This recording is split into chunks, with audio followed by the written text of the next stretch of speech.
Shalom, shalom, shalom. Bienvenue chez Tishala. J'espère que vous allez bien. Mon nom est Magali. Aujourd'hui, on aimerait partager sur la femme samaritaine et voir la conversation qu'elle a eue avec Jésus. C'est sûr qu'on en a souvent entendu parler, n'est-ce pas? Et tout, c'est pas une histoire qui nous est pas connue, mais on va quand même regarder ensemble, voir quels éléments de sa conversation avec Jésus-Christ peut nous enseigner ou nous interpeller. Donc, je vais lire le verset à partir du verset 5 dans Jean chapitre 4 au verset 5 et on verra ensuite comment cette conversation-là, quels sont les éléments de la conversation qu'elle a avec Jésus qui peut venir peut-être m'apprendre moi ou amener un plus dans ce que je connais déjà. Amen. Donc, on dit au verset 5, il arriva dans une ville de Samarie appelée Sychar, près du champ de Jacob, que Jacob avait donné à son fils Joseph. Là se trouvait le puits de Jacob. Jésus, fatigué du voyage, était assis au bord du puits. C'était environ midi. Une femme de Samarie vint puiser de l'eau. Jésus lui dit, donne-moi à boire. En effet, ses disciples étaient allés à la ville pour acheter de quoi manger. La femme samaritaine lui dit, comment toi qui es juif, tu me demandes à boire à moi qui suis une femme samaritaine? Les juifs, en effet, n'ont pas de relation avec les samaritains.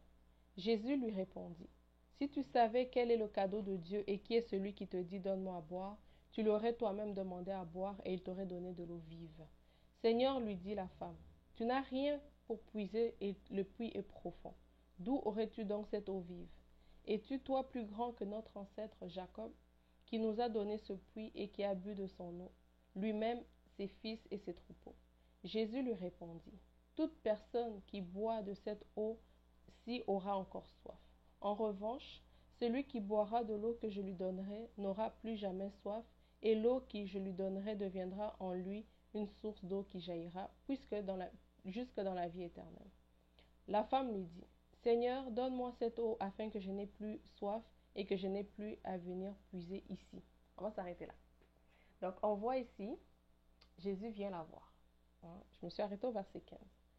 Jésus vient la voir, vient la rencontrer parce que c'était prévu dans le plan de Dieu, parce qu'on dit qu'il fallait qu'il passe par là. Donc, il vient voir cette femme. Il était midi, l'heure inhabituelle des femmes à cette époque-là de venir puiser l'eau, parce que souvent, ils venaient très tôt le matin pour la journée, parce que leur eau était pour la journée. Donc, on peut sous-entendre, on peut imaginer que cette femme voulait être seule, souvent pour venir puiser son eau, parce que ce n'était pas l'heure à laquelle les femmes, normalement, dans cette époque-là, allaient puiser l'eau. Jésus vient lui parler, vient l'aborder, et elle, tout de suite, le premier élément qu'on peut retirer là, c'est que elle le mentionne d'abord son statut. Elle lui dit, mais toi, tu es juif, moi, je suis samaritaine. Tu ne sais pas que nous deux, on ne se parle pas normalement. Notre peuple ne s'entend pas. On n'est pas censé se parler, toi et moi. Donc, pourquoi tu viens me voir? Pourquoi tu viens me parler, en fait? Donc, ça, c'est le premier élément qu'on peut examiner quand Christ vient nous parler. Là, elle a eu Christ directement, mais ça peut être à travers les gens, à travers les circonstances, à travers les situations. Donc, et là, j'aimerais juste ouvrir une parenthèse. C'est que souvent, le Seigneur, quand il agit ou quand il fait dans nos vies, il ne va jamais utiliser la forme que nous on veut. Il ne va jamais utiliser la façon ou le package que nous on veut. Ça va toujours être différent de ce que nous, on imagine ou qu'on sait. Je ferme cette parenthèse. Donc, elle lui mentionne déjà son statut, elle lui mentionne déjà comme qui elle est, qui lui il est et qu'ils ne sont pas censés se parler. Mais ce que j'aime, c'est la réaction de Jésus. Jésus n'a même pas occupé qu'est-ce qu'elle a dit. Donc, il n'a même pas calculé en fait ce qu'elle vient de lui dire. Elle a continué à lui parler.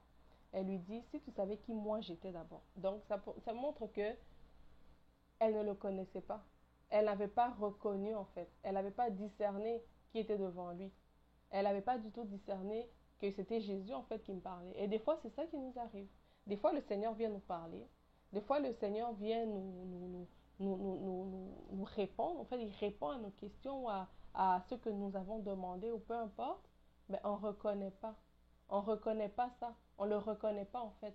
Et maintenant, c'est là le souci. Parce que en fait, quand Christ vient te rencontrer, te visiter, normalement, ce n'est pas à lui de venir te demander quoi que ce soit. C'est toi qui devrais en fait aller lui parler. Dans le sens où, si un homme de Dieu, une femme de Dieu vient te parler, ben, tu devrais encore plus en vouloir, plus en demander.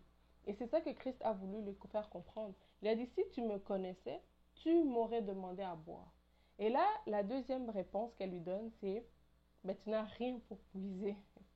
Comment tu peux me donner à boire? Est-ce que toi, tu es plus grand que ce que moi j'ai comme héritage? Est-ce que toi, tu es plus grand que ce que moi j'ai connu depuis jusqu'à aujourd'hui? Donc, elle a minimisé un peu le Christ, si je peux dire ça.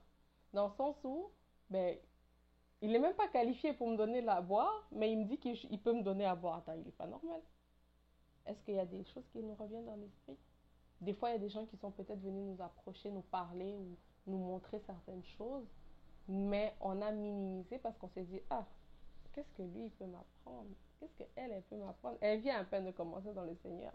Elle vient à peine de commencer dans le ministère. Qu'est-ce qu'elle sait? Elle connaît mon passé. Elle connaît mon histoire avec Dieu. Est-ce qu'elle sait tout ce que moi j'ai parcouru, tout ce que j'ai expérimenté avec Dieu pour qu'il vienne ou elle vienne me parler de Dieu? Ah ben, tu serais surpris. Elle était attachée à son puits de Jacob, à son héritage. Il dit, toi, tu ne peux pas être plus grand que ce que Jacob nous a légué.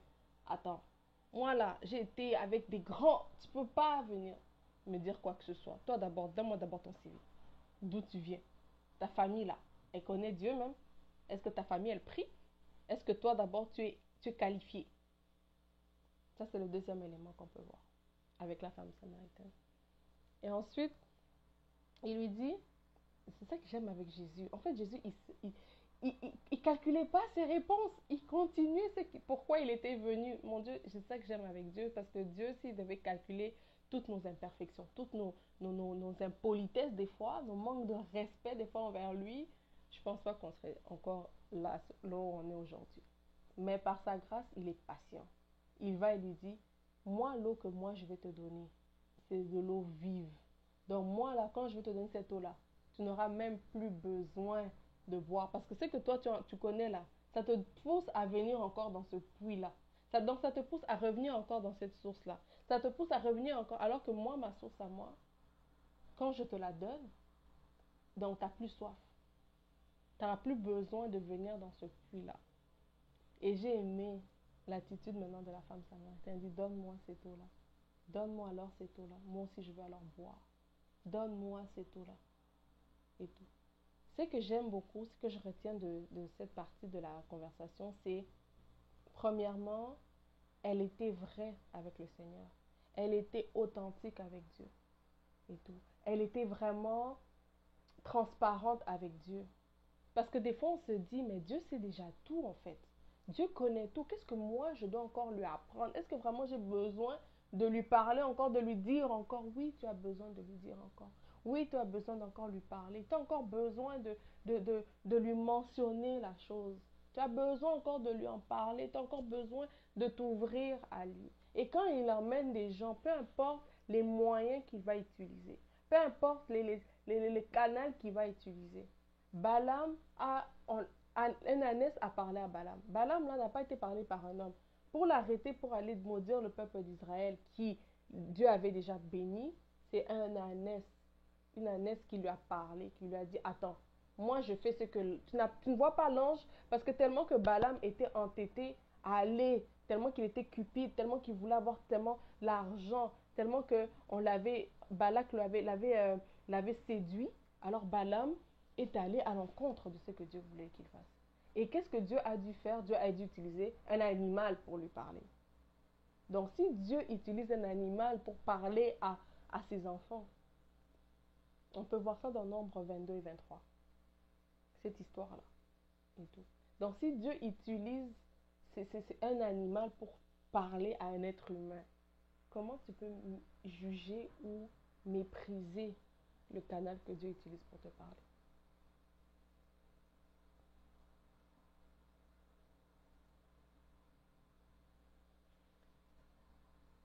Moi, une chose que le Seigneur m'avait appris une fois, je me rappelle au début de ma conversion, euh, il m'avait appris, il m'avait dit, Magali, quiconque vient te parler de ma part, prends le temps toujours de prier avant de rejeter la chose.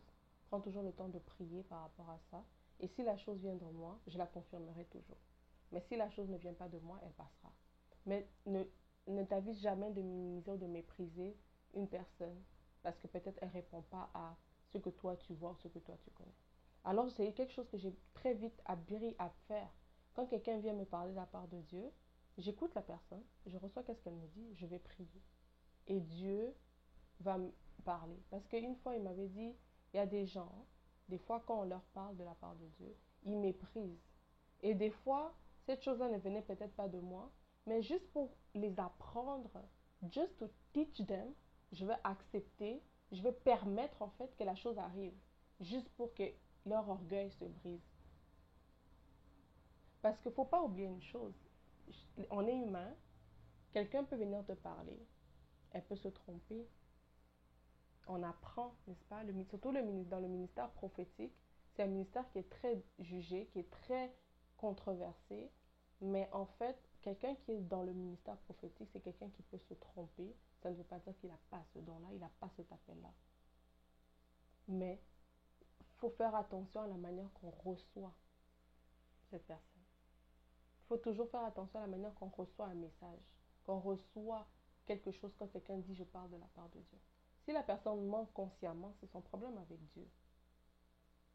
Mais Dieu utilise n'importe qui, tout le monde, qui il veut en fait, pour nous parler.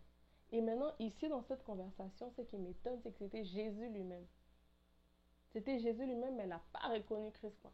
Elle n'a pas reconnu parce qu'il n'avait pas de truc de quoi puiser l'eau. Et déjà, il était juif. Pourquoi il vient me parler déjà? C'est même pas normal.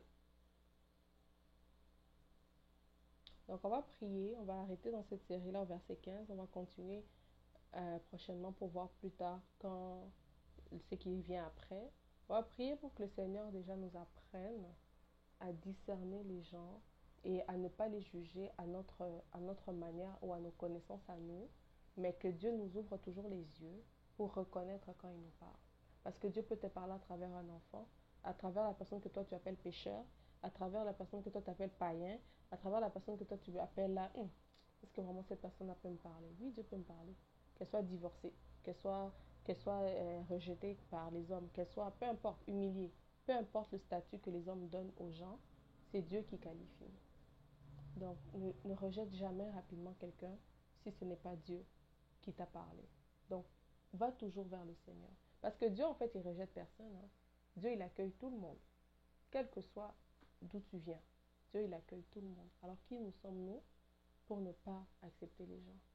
Donc, on va prier que Dieu, je prie vraiment qu'à travers ce message, je voulais prier, mais je ne sens pas de prier, donc je ne veux pas faire quelque chose par émotion, mais je prie vraiment que Dieu puisse nous ouvrir les yeux, que Dieu puisse vraiment nous parler, que quand il utilise un canal, que nous voyons en fait les choses à travers ses yeux, que nous voyons les choses à travers ses lunettes à lui en fait.